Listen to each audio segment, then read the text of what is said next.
The raid has been defeated on console. Now today I want to go over the times and who did it, plus talk about the best way to build for the raid right now, the new specialization weapon crate being found, and finish up with some thoughts on Title Update 3.0 as a whole. So the raid has been cleared on console finally. A PS4 squad managed to get worlds first in 36 hours and 42 minutes, which confirms that it is possible on console, albeit it's going to take a while. Now on the PS4 leaderboards it will show two teams, as the second team to clear it did so in a fraction of the time at 19 hours and 47 minutes. Now I do expect this time to reduce again drastically once players have got the mechanics down and, more importantly, optimize their builds to do as much damage as possible. In fact, on Xbox the raid has been completed in 17 hours and 26 minutes at the time of me making this video. In my last video I talked about how the raid should not be adjusted, at least not yet, which appears to have been a little controversial, but I think this goes to show it's totally possible, albeit it's going to be a lot harder than on PC. Now if the devs were to bring the console raid in line with PC, which on second thoughts might actually be a good idea, what do you think the devs could do to achieve that? Now I want you to leave your feedback down below. For me, the passive healing on Boomer is twofold. The lower FPS of 30 on console means it takes longer to recognise that Boomer is healing, and this also affects the smoothness of trying to hit Boomer's chest. The second part is hitting Boomer's chest. I think the devs might want to consider increasing the weak point hitbox on the chest and backpack possibly. Now I've picked Boomer specifically because 95% of console players cannot get past him, and I think it's mainly for this reason. In fact, 95% of people who get past Boomer struggle on the last boss for that very same reason. The bosses in between don't really have weak points as such, so it's not so much of an issue. Now with that said, it is possible, so if the devs make no changes I would understand. And I also would just want to address the time it took to actually complete this raid on console, because some people will simply not have enough time to do this. 17 hours, 19 hours, 36 hours, whatever it might be. It's a very long time. But after every boss encounter there is a checkpoint, meaning you don't have to start from the beginning every time. Putting 1 hour here and 1 hour there will be enough to eventually do the raid once you have everything in check, i.e. build, squad, mechanics, timing, and everything else that needs to be put together in order to actually defeat the raid. Now on that note, I want to briefly talk about how to build for the raid, but before I do, the record for raid completion time on PC is currently sitting at about 23 minutes, which is crazy. Now I will leave a link to the full run through down in the description below, and whilst I do not expect any console squad to do that, unless of course the devs make changes like the ones I've mentioned before, I do think it's possible on console to probably do the raid in under a couple of hours, and I'm sure in the coming days and in the coming weeks that will be possible once people go out, farm the gear that they need, make sure they've got all the mechanics down and they've got a good squad. I'm pretty sure that a couple of hours will be the new record on console. Okay, so raid build time, and I'm not going to take too long on this. I'm going to go over this pretty quickly because it's really not that hard to understand. Build. So basically you just need to build for damage. It's as simple as that. Now when you're on console, you've got one of two options for weapons. You can either use an assault rifle and an LMG. I personally switch it up. So LMGs are very good if you can't hit constant headshots, because you get a lot of sustain with the 100 mag there with the M60 or any other type of LMG really that has that mag size. That sustain is very important for getting rid of ads. Okay, but if you can hit headshots consistently, you've got a very good aim using something like the custom P416, which is probably the best assault rifle in the game at the moment aside from the Eagle Bearer, then this is very good because you also get that health damage, which is good for red NPCs as well, but it's because the mag size is so short. But this is very good, and with this you probably want to use something like Allegro, and then you want to use Ranger as your main talent. For the military M60 it's up to you, but Unhinged is still probably the strongest in slot for LMGs, and then you can either use something like Allegro if you can handle the recoil, maybe something like Stability or something that's going to boost your accuracy there. But ultimately all you're going to really want to do is for the build certainly is go into as much damage as possible. Now this build on screen is not my build for the raid, I'm still working on it, but I'm just going to go over kind of what you need. Okay, so now for the mask, really you want to get some up which has got high damage to elites. I think it can go up to 45%, so you're going to want to make sure you've got a mask with damage to elites on it. Hazard protection appears to be very strong in the raid. I've seen that at least for the second and third bosses you get a lot of damage to your health, which misses out the armor. So having something like hazard protection is going to be very important. So yeah, anything with damage to elites on is going to be strong. Talents wise, you probably want to get hard hitting, giving that extra 10% damage to elites as well. And the actual piece of gear, it's really up to you. Gilligard is pretty good, but honestly, the gear itself isn't that important. It's just about the stats, which are really strong. Now moving on to the chest piece. Now as you can see, I'm running a Fenris chest piece here, but again, just ignore the piece of gear. This is because I was using an assault rifle and I've just switched over to an LMG.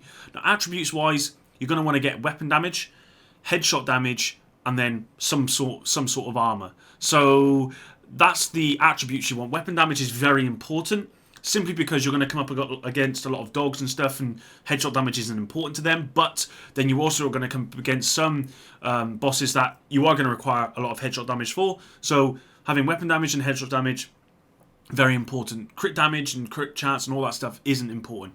You're going to want to get armor probably, or health. Any of those two is absolutely fine. You just want to get as high values as possible. As you can see, I've got 24,000 here. And a lot of this gear I've got so that I can recalibrate later on. Regarding talents, it's up to you. Berserk's still pretty good. A lot of people are still going to be going with same old, which is Unstoppable Force. Again, really good. You are going to require 7 blue stats on that, which isn't too difficult, but you know, that's quite a lot considering you are going to be wanting to go full out DPS. So maybe you'd want to go for Berserk instead, but then Berserk doesn't work with LMG. So if you're going to go with an LMG, then you're going to want to go with Unstoppable Force. If you're going to go with an assault rifle, then either Unstoppable Force or Berserk is probably your best friend. And if you can get 2 main attributes, then you're going to want to get that, and either Vitality, or Vital, sorry, giving you 20% health, or you're going to want to use something like Damage to Elites. Or if you are too squishy, then maybe Hardened, but I'd always go with Damage to Elites. The point of this build is to do as much damage as possible, because that's how the raid works. It's just about doing as much damage as possible. Moving on to the knee pads, talents-wise, you're going to want Devastating, giving you plus 5% weapon damage. I wouldn't recommend running something like Precise, which gives you 15% extra damage, because ultimately you don't need it. What you are going to need is weapon damage on console. Weapon damage is key.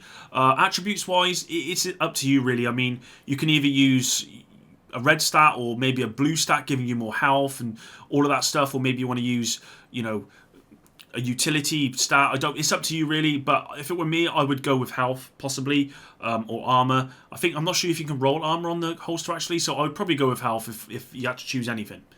Moving on to the backpack, again, up to you what you pick here, but what's important about the backpack is you need weapon damage. That's very, very important. So on this backpack, I've got 5% weapon damage. Regarding talents, you're definitely going to want hard hitting, and then for the other talent, if you've got 2, then Safeguard is still pretty good, pretty strong. You can get, obviously, 7 red attributes and 7 blue, meaning you could have Safeguard and you could have Unstoppable Force on the same build, no problem. But what you want to get is weapon damage, and then, again, you're going to want to get armor or health somewhere, because, again, that's going to be really, really important. Apologies for the message on screen there. Gear-wise, again, it's up to you. Some people run 2-piece Patriot, True Patriot, because it has the damage to armor, which is very good against every NPC in the game, apart from Red Bard, so that's really, really strong. It's up to you. I mean, I probably would go 2-piece True Patriot.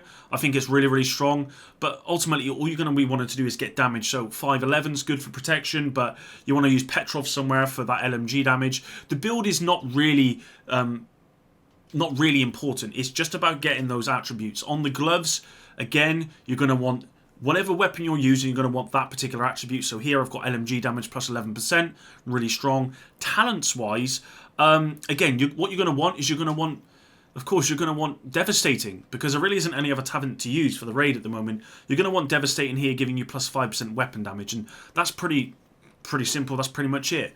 Now onto the Gilligard knee pads. Now Gilligard knee pads appear to be the best for for one main reason, sorry, and it's because you normally get the 2-piece mod slots, and they're defensive, meaning that if you are running Unstoppable Force, this will pretty much get you there. Now again, talents wise, you're going to want hard hitting, and attributes wise, you're probably going to want to run a blue. You're going to want to run armor or health or whatever it might be. Probably armor.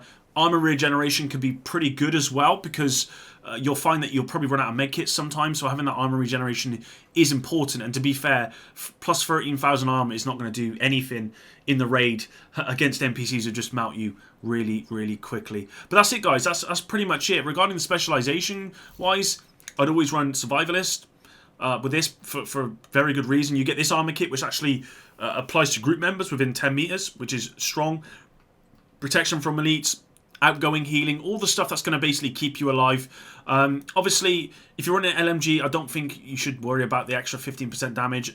You do want to get that, obviously, but I think having this distributed repair, this extra protection, and this outgoing healing is better than having the plus 15% damage from LMGs you would get from the grenade launcher here. Anyway, guys, let's move on. Next up, and let's talk about Title Update 3.0. Now, since the update has come out, everyone has been talking about the raid, and no one has really talked about all the big changes and whether the game is in a better place or a worse place than before.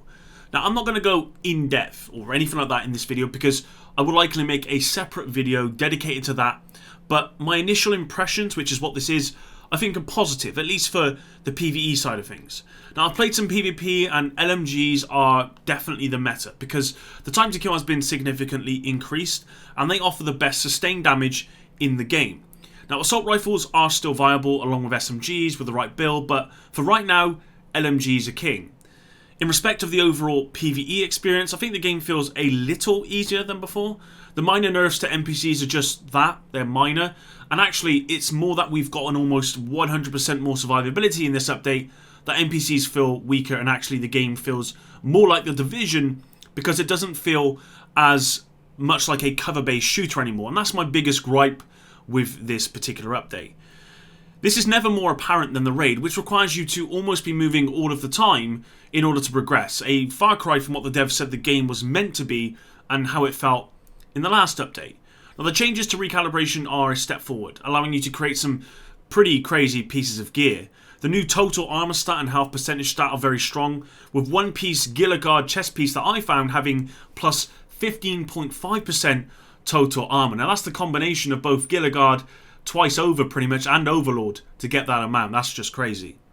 Now, these attributes appear to be pretty meta right now, as they add so much to your survivability for just sort of one blue stat, meaning most people are currently stacking to DPS knowing they have reasonable armor naturally because of the update. Again, nowhere is this more prevalent than the raid, which requires you to stack into all DPS main stats in order to progress. And this leads me on to my one main negative of this update, and specifically of the raid, and that's the lack of diversity with builds. But again, I'll go over that in another video when I talk about the raid specifically. Aside from this, the introduction of the new blueprint vendor and blue purple mods are good changes. I for one got my first blueprint in a while yesterday thanks to the new daily SHD or shade requisition projects, which asks you to invest 80 ceramics, 80 polycarbonate and 50 titanium for 2 high-end items and a crafting blueprint. Now, I think this was a great addition to the game. I will cover off everything in another video and just wanted to kind of give you my initial thoughts on the update. Now, of course, most of my time has been spent on trying to make a build for the raid, so there is a lot of things I've only briefly sort of took a glance at or even not even got into yet, so I will do that before I do a more comprehensive look at the update, and that goes for the raid as well.